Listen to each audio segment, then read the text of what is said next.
हाय नमस्कार. आता आज मी बनवणार आहे साधी खिचडी मूग डाळ टाकून. कारण की आज जास्त कोणाला भुका पण नाही आहेत, म्हणून मस्तपैकी मूग डाळ टाकून मी साधी खिचडी बनवणार आहे. आणि राशा बघा पोंगे खाते. अंशू राशाला पोंगे खाऊ घालते.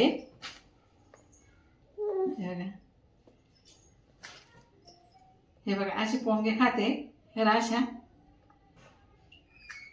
आणि मस्त खेळत होती ती केव्हाची, पण ते आज आहे ना झोपतच नाही ती. तिला इतका झोपण्याचा प्रयत्न करते ना मी, तरी सुद्धा झोपत नाही ती.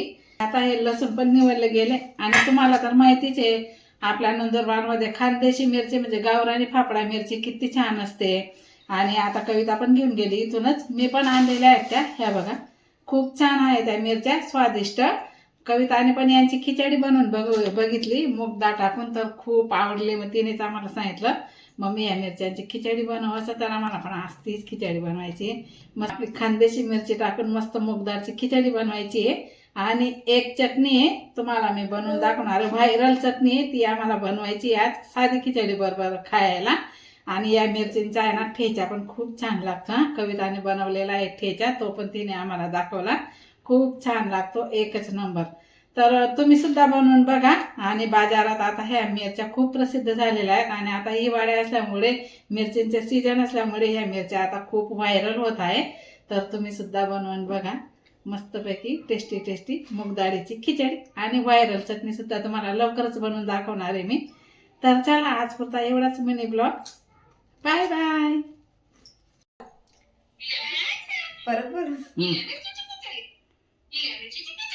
हाय नमस्कार, अंशुदास किचन मध्ये तुमचं अगदी मनापासून स्वागत.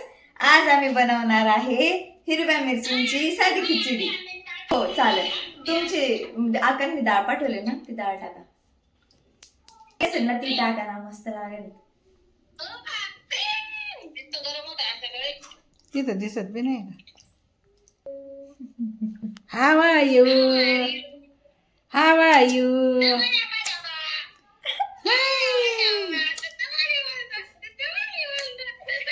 New T shirt, new T shirt.